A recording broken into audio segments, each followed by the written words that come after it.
흘러가는 이 산자였다를. 네, 오늘 5.18 민주화 운동 기념식에서 합창이 아닌 재창으로 불려진 님을 위한 행진곡, 잠시 서영은의 노래로 들어봤습니다. 오늘 모신 이분에게는 더욱 특별하게 다가가는 노래가 아닌가 싶어요. 1980년 5월의 광주를 고등학생 때 겪었고 또 최연소 비전향 장기수로서 14년간 복역을 했던 분이기도 합니다. 광주 민주화운동 관련자들의 치유를 위해서 문을 연 광주 트라우마 센터의 초대 센터장을 맡기도 했던 서울 안아파 의원 강용주 원장 자리에 모셨습니다. 안녕하세요. 안녕하세요. 네. 강용주입니다. 네, 반갑습니다. 반갑습니다. 네, 오늘 5월 18일 이 시간에 딱 맞는 분을 저희가 모셨다고 제가 앞서서 소개를 했는데요. 예. 올해 5.18부터 방금 들으신 그 임을 위한 행진곡이 합창 아닌 재창으로 불려졌잖아요. 문재인 대통령께서 재창을 지정하셨는데 예. 강용주 원장께서 특히 감회가 남다르실 것 같아요. 오늘 기념식을 보고 어떠셨어요? 참 좋았어요. 이게 5.18 기념식이 그냥 추모로 끝나는 게 아니고 네. 이제 축제가 되어 가는구나 라고 하는 느낌을 받았습니다. 이게 네. 죽은 사람을 그때 희생당하신 분들의 가슴에 담고 생각하는 그 추모에서 한 발 더 나아가서 네. 그것이 오늘의 우리 삶을 풍요롭게 만드는 그런 잔치 같은 네. 축제가 되어야 된다고 저는 생각하거든요. 네. 그 축제의 장을 문 대통령께서 이번 5.18 때 여셨다라는 그런 느낌을 받았습니다. 네. 정말 새날이 올 때까지 흔들리지 마라. 그런데 정말 새날이 오고 있습니다. 네, 그렇습니다. 네. 그래서 많은 사람들이 이제 오늘 그 5.18 기념식 장면을 보면서 더 새로운 희망을 품게 되는 것 같아요. 앞서 소개해드렸지만 우리 강용주 원장님은 5.18 당시 고등학생이었죠. 제가 고3으로 알고 예, 있는데. 고등학교 3학년이었습니다. 정말 한창 어린 나이에요. 이렇게 생각해 보면. 그런데 그 당시 어린 나이에 역사의 한 가운데 서 있었던 거잖아요. 네. 예. 그래서 본인이 그 당시를 스스로는 뭐 살아남은 자의 슬픔이라고 표현을 하시기도 했는데요. 예. 그때 어떤 상황이었는지 좀.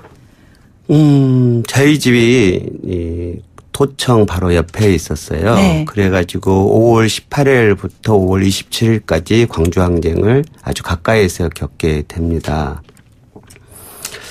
그날 5월 18일 날은 일요일이었는데 제가 충장로 5가에 가면 본전제과점이라고 명동에 있는 제과점 같은 게 있어요. 거기서 전남 여고생들이랑 미팅을 하기로 해서 네. 나갔거든요.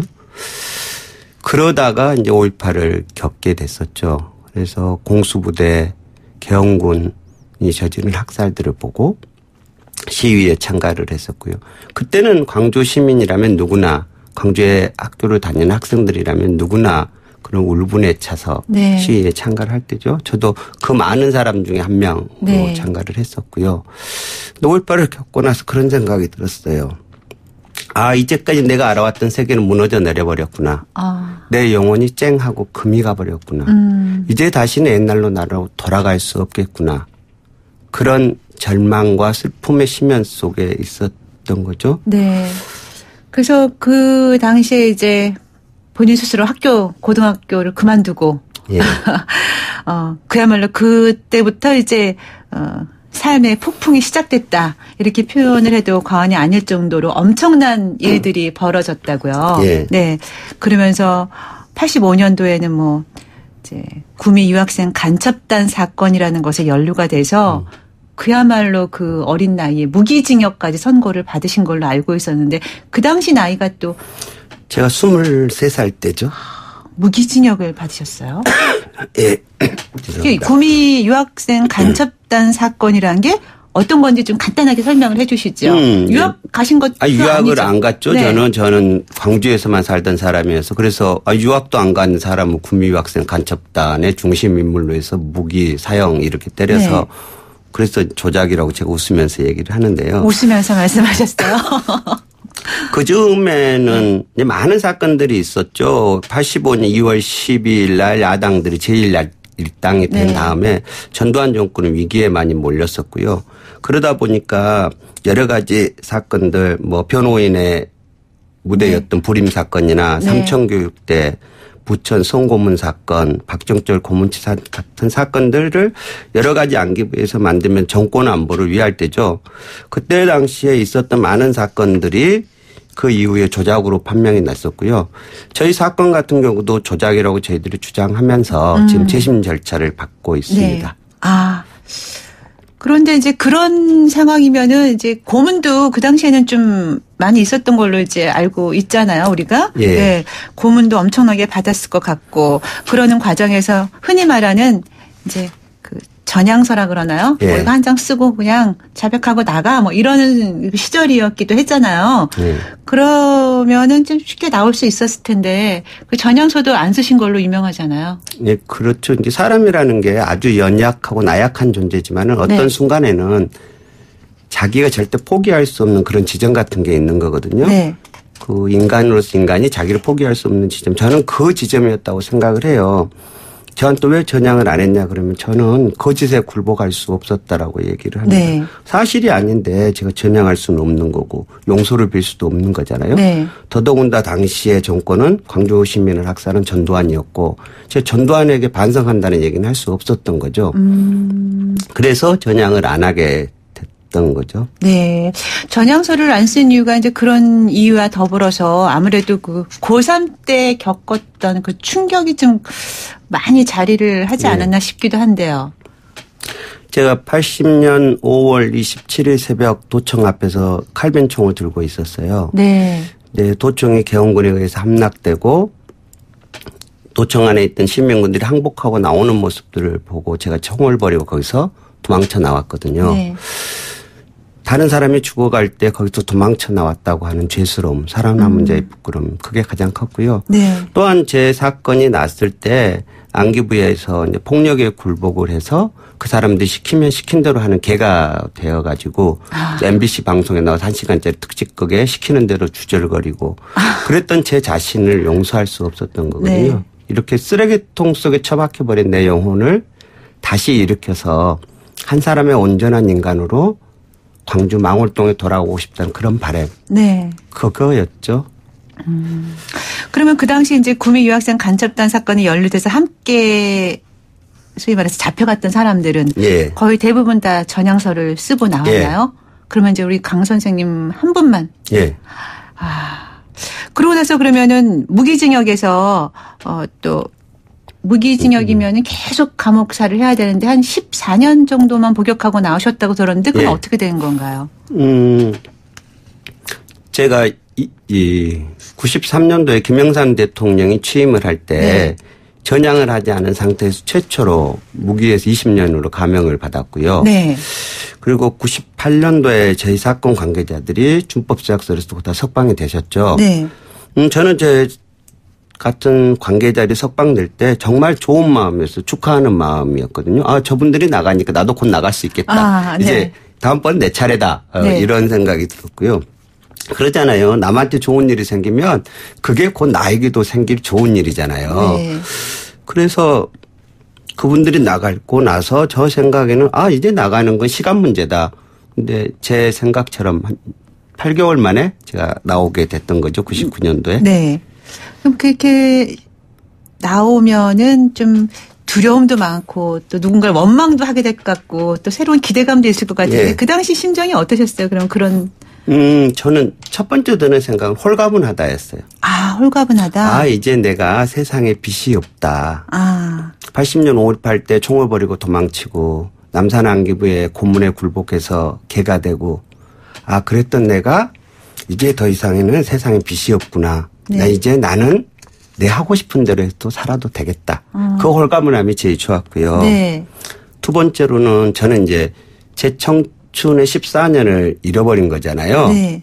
그래서 나머지 인생은 될 수 있으면 즐겁고 밝고 재밌게 살아야겠다. 아, 그런 재밌게 마음이었죠. 살고 재밌게 살아야겠다. 그럼 지금 그대로 지금 그 생각대로 지금 이어져 가고 있다고 생각하세요? 인생이라는 게 네. 생각하는 데면 얼마나 좋겠어요. 그렇죠. 그렇지만 네. 마음만은 그렇겠다. 마음만은 네. 즐겁고 밝게. 근데 사실 제가 우리 강용주 원장님에 대해서 이제 갖고 있는 이미지, 흔히 우리가 네. 말하는 이제 그런 분위기, 스테레오타입이 있잖아요. 네, 그렇죠. 이분의 이렇게 역사를 쭉 이렇게 올라서 되새겨다 보면은 이분이 어떤 분일 거다라는 이미지가 있는데, 사실 우리가 흔히 말하는 그 운동권 이미지도 아니고, 뵈니까. 또 의사이신데 의사의 이미지도 아니고 약간 예술가 같은 느낌이 좀 느껴져요. 예. 본인이 그렇게 노력하시는 거예요? 저한테 예술가라 그러면 세상의 예술가들이 다 저한테 돌을 던지지 않겠어요? 아니, 이미지 자체가, 실제로 뵈니까. 저는 이제 자유롭게 살려고 하는 편이죠. 네. 자유로운 영혼이 제 바람인 거고. 근데 이왕이면 저 깨끗하고 예쁘고 네. 멋있게 다니는 게 좋잖아요. 네. 맞는 말씀입니다. 자, 오늘 5.18 5월 18일입니다. 그래서 감성 토크쇼 청춘을 깨워라에서 광주 트라우마 센터의 초대 센터장이었던 강용주 원장님 모시고 이야기 나누고 있습니다. 858 하나님, 제 생일인 오늘은 5.18 광주 항쟁을 잊을 수 없네요. 그러시군요. 이날 늘 생일 축하해라는 소리 들으면서 또 한편으로는 또 먹먹하신 느낌도 많으셨을 것 같네요. 우리 858 하나님, 제 나이 52살이지만 세월이 벌써 이렇게 흘러갔네요. 희생하신 분들의 명복을 빕니다. 제 고향이 전라도예요. 라고 하셨네요. 자, 576 하나님.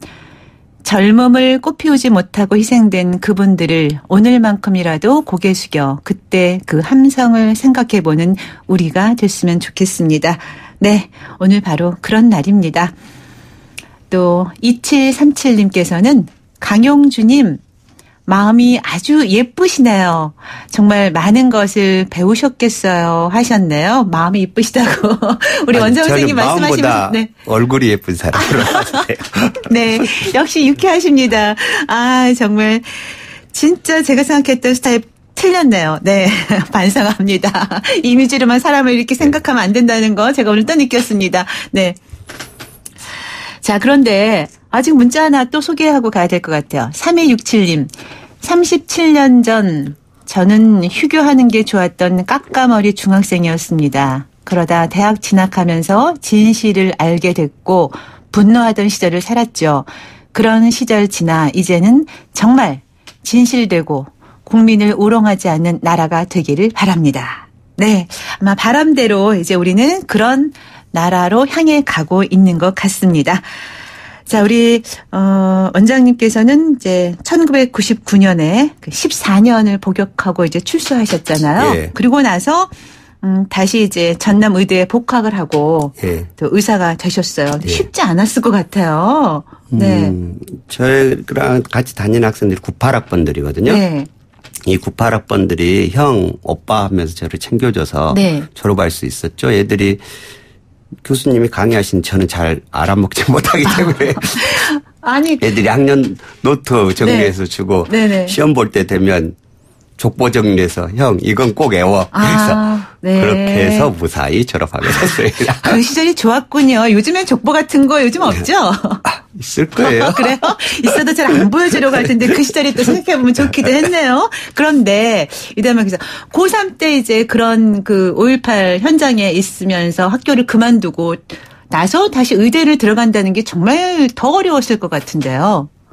저에게 의과대학을 다시 복학한다고 하는 것은 네. 국가 권력에 의해서 절단되어 버린 나의 삶을 복원한다는 의미를 저는 갖고 있었어요. 네.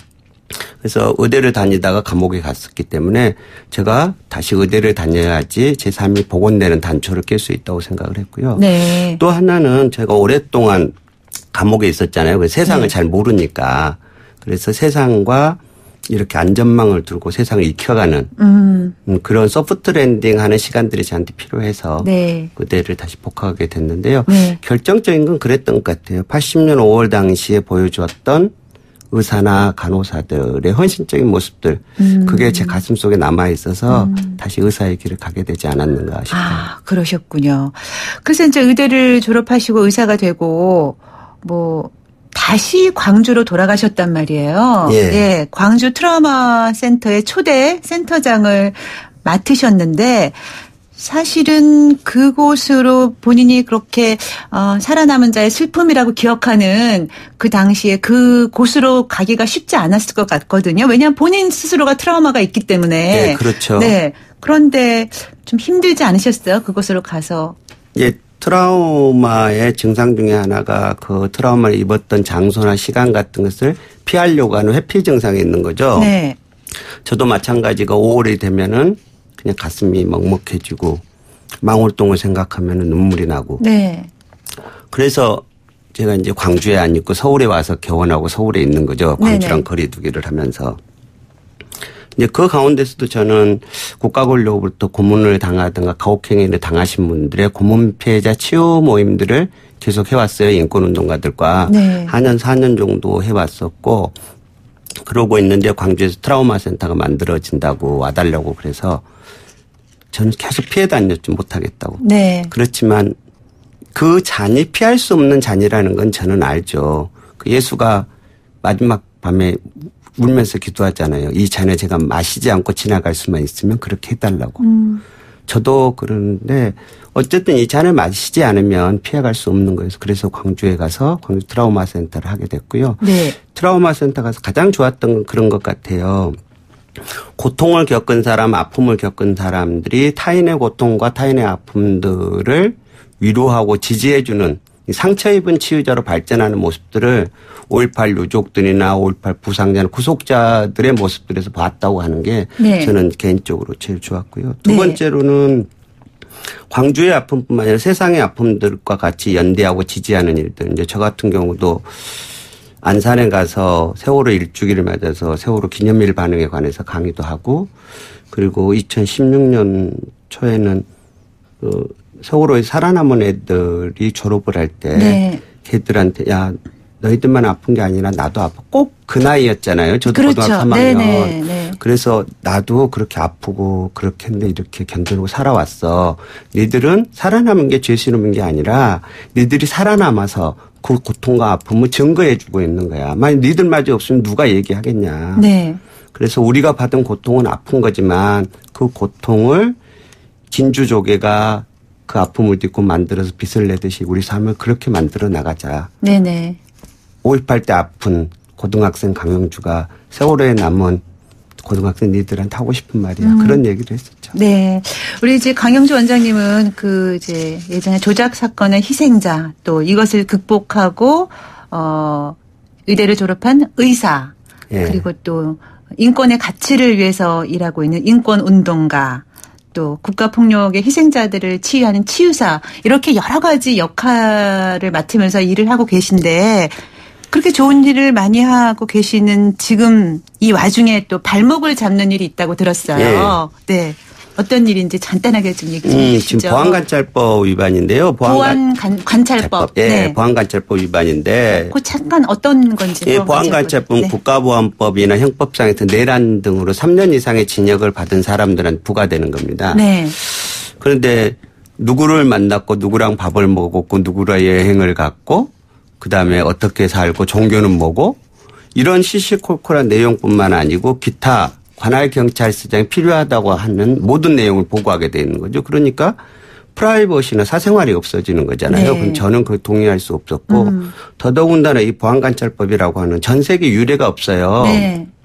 가까운 데 유례를 찾자면 일제시대 때 우리 독립운동가들의 일제가 탄압할 때 있던 조선사상범 보호관찰령하고 똑같은 거예요. 네. 그래서 그리고 국제사회에서도 이거 폐지를 강력한 요구하고 있어서 네. 저는 이거에 동의할 수 없다. 네. 그래서 보안관찰에 거부했던 거죠. 지금까지도 그게 재판이 진행 중인 건가요? 네, 지금 보안관찰 신고 의무 불이행으로요. 네. 지금 서울지방법원에서 재판을 받고 있는 중이고 저희 네. 변호사가 유언심판 제청을 하려고 하고 있습니다. 네. 아무튼 바람대로 이제 좋은 결과가 나오기를 저희도 함께 응원을 하고요.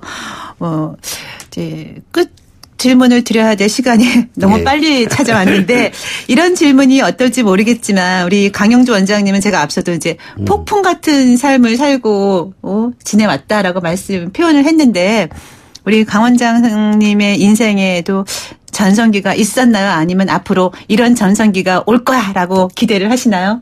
저는 지금이 전성기라고 생각을 해요. 네. 내 삶에 있어서 지금 여기 말고 다른 삶은 없는 거잖아요. 네. 지금 여기 있는 삶이 나의 전성기고 제가 병원에서 동네 아저씨, 아주머니, 할머니들 타박도 하고 진료도 하고 끝나고 나서 저녁에 친구들과 맥주 한잔 마시고 웃기도 네. 하고 이렇게 나의 소박한 삶이 있는 지금 여기 그 삶이 나의 전성기다라고 생각을 해요. 네.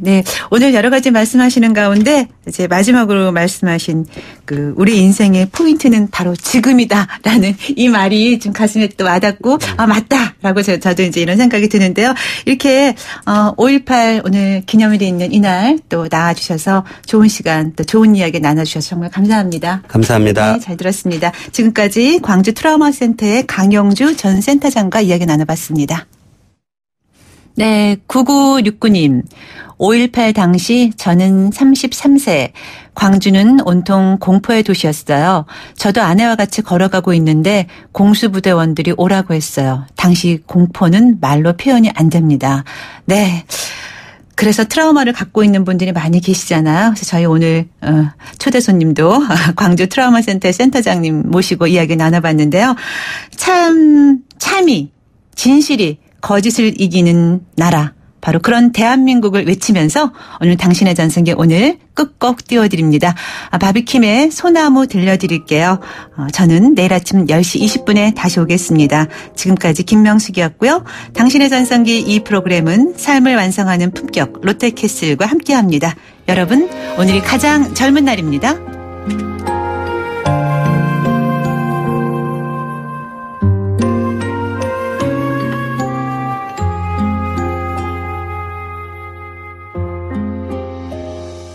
두 눈